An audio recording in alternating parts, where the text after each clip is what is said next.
Olá pessoal, tudo bem?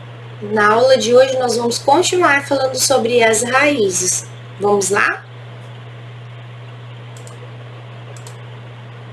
Bom, na primeira imagem aqui eu trouxe para vocês um tipo de raiz. E eu gostaria que vocês fizessem uma retomada. Na aula anterior eu falei sobre esse tipo. Alguém consegue lembrar como que é o nome dela?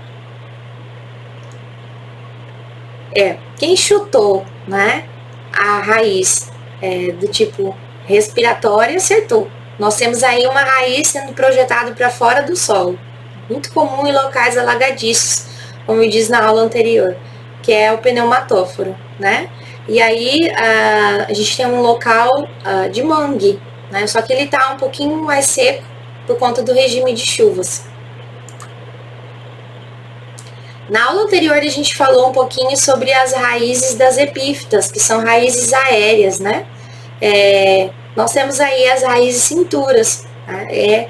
São as mesmas raízes aéreas, né? Só que ela tem o nome de raiz cintura.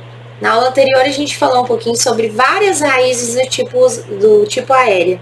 A gente tem raiz tabular, raiz adventiça, pneumatóforo. Um dos tipos delas são as raízes cinturas. A gente basicamente quase encerrou falando sobre elas, né? Elas têm um revestimento que eu falei para vocês que é o velame ou véu, né? E é comum nesses dois tipos que nós temos aí. Mais acima, a epífita, que é a orquídea, né? E os sumarés. Né? São plantas que vão viver anexadas a troncos de árvores e etc. Na aula anterior também nós falamos um pouquinho sobre a raiz estranguladora, né? E eu gostaria de lembrar, vocês lembram qual é a planta que eu disse que tem esse tipo de raiz? A figueira, aqui do Pantanal, né? É muito comum a gente encontrar esse tipo de raiz estranguladora. E aí, lembrando das outras raízes, nós temos um novo tipo de raiz também, que é a raiz que também é aérea, mas ela é do tipo chamado de grampiforme ou aderente. É muito comum que as pessoas façam muros verdes, né? Como no caso da era. Não sei se vocês já viram aquela plantinha verde que cresce no muro. Ela tem uma raiz do tipo grampiforme. E qual que é vamos dizer assim, o benefício dessa raiz? Essa raiz ela promove um grampeamento, vamos dizer assim, da estrutura da planta no suporte.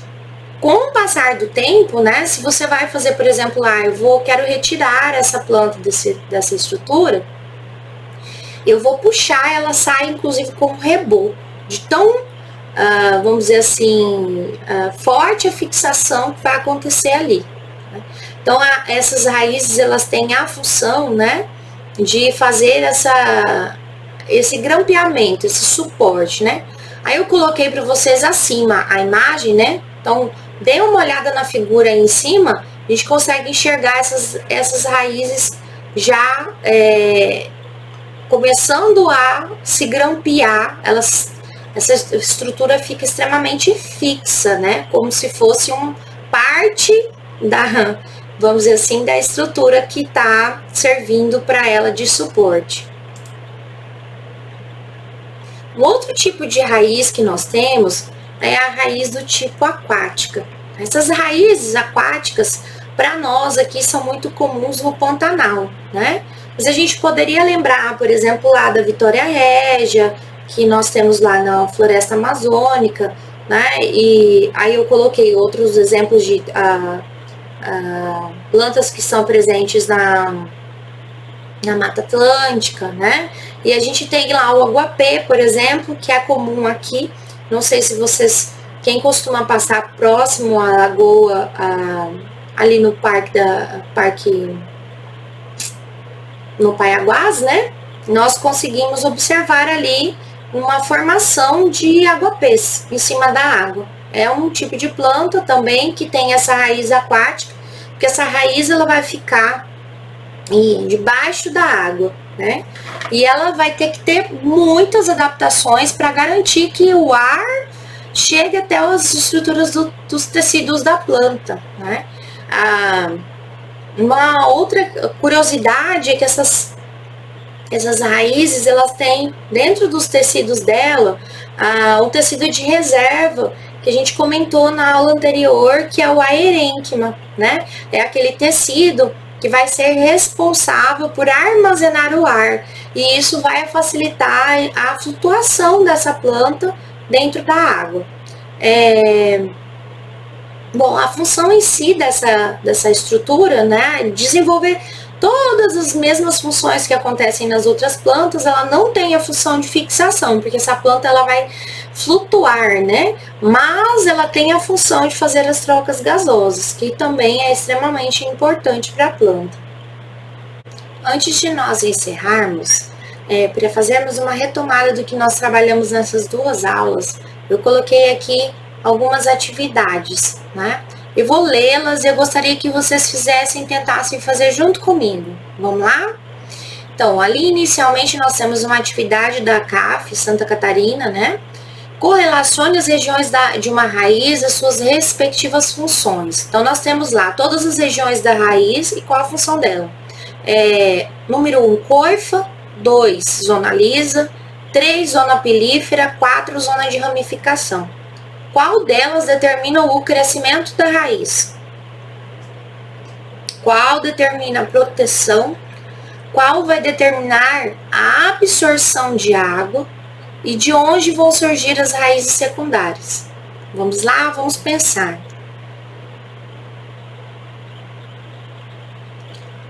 Bom, o crescimento da raiz, ele vai acontecer pela zona lisa, que é aquela zona onde eu vou ter as divisões celulares, certo? A proteção dessa raiz vai acontecer pela coifa. Então, a coifa, ela vai fazer a proteção e o aprofundamento dessa raiz no solo. A absorção de água vai acontecer dentro da zona pilífera, tá?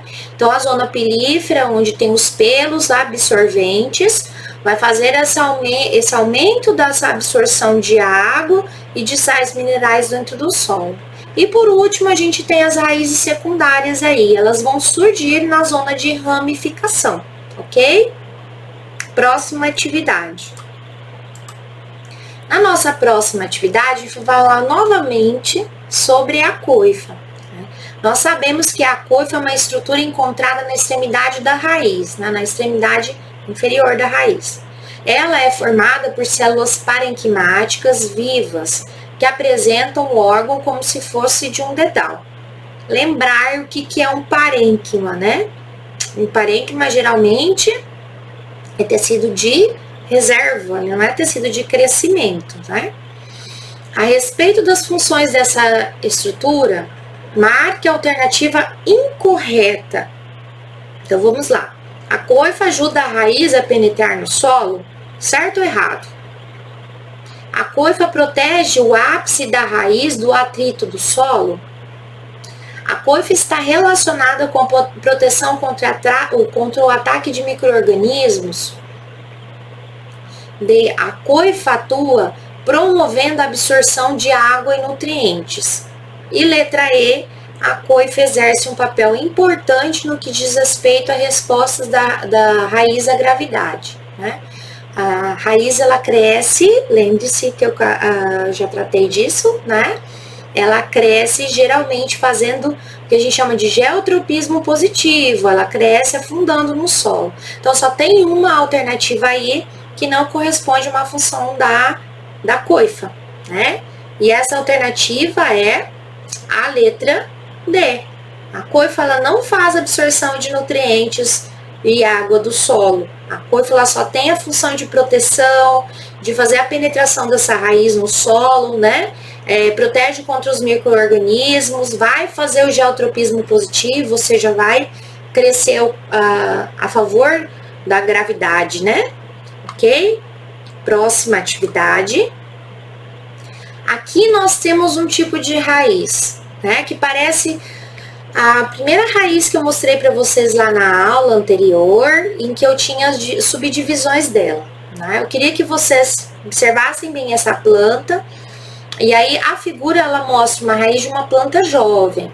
A raiz atua na fixação do vegetal e na absorção de nutrientes. Analise as afirmativas a respeito da raiz indicada na ilustração e marque a alternativa correta. Letra E.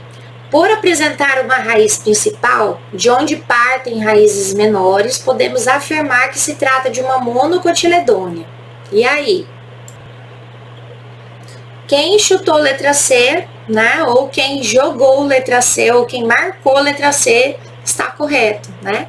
A raiz da figura é de uma eucotiledônea. Por quê? Porque nessa raiz eu não enxergo fascículos, né? A raiz de uma monocotiledônea, ela é fasciculada. Lembram-se que eu falei no início da aula anterior? Eu tenho lá como se fossem cabelos, né? A gente chama de cabeleira, inclusive. Porque eu não enxergo esse eixo principal que está desenvolvido aí nessa raiz. Essa raiz ela é pertencente a uma planta chamada de eucotiledônea ou de dicotiledônea, ok? Então essa aqui é muito fácil. Vamos ver se você acerta.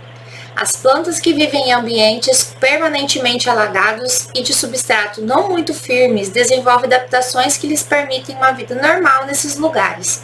É o que mostra a figura que aparecem as raízes. Então, observe essa raiz e responda, né? Que tipo de raiz nós temos aí? Ela é estranguladora, ela é tabular, ela é sugadora, respiratória ou do tipo espora. Pense bem. Quem disse que a raiz é do tipo escora, acertou, né? Aí nós temos uma raiz que a projeção dela vai facilitar a permanência dela nesse substrato que está úmido, alagadiço e não tem tanta estabilidade assim, ok? Na próxima questão a gente tem lá: as raízes das angiospermas podem apresentar especializações que permitem classificá-las em diversos tipos. Correto é afirmar que as raízes. Letra A. As esporas apresentam um revestimento chamado velame, uma epiderme multistratificada. B. Respiratórias ou pneumatóforos são adaptadas à realização de trocas gasosas e ocorrem pneumatóforos. C. Tuberosas possuem apreensório para se fixarem um ao hospedeiro, de onde partem finas projeções de austórios. D. Sugadoras armazenam reservas nutritivas, principalmente no almido, e por isso apresentam grande diâmetro. Vamos por partes. Né? Primeira, as esporas ela apresentam um revestimento chamado velame. Não, esse revestimento ele é presente nas epífitas, então essa já está errada, né? As raízes respiratórias ou pneumatóforos são adaptadas à realização de trocas gasosas. Essa está correta. Nós vamos observar as demais. As tuberosas possuem um apreensório para se fixarem ao hospedeiro. Raiz tuberosa, né? Armazenamento de nutriente não tem nada a ver com o hospedeiro. Aí o exercício está confundindo a cabeça, justamente para dizer que o hospedeiro, no caso, seria lá a erva de passarinho, né? São aquelas que têm raízes sugadoras, certo? A letra D falava das sugadoras. Elas não armazenam reservas nutritivas. Aí teria que ser invertido com a letra C, ok?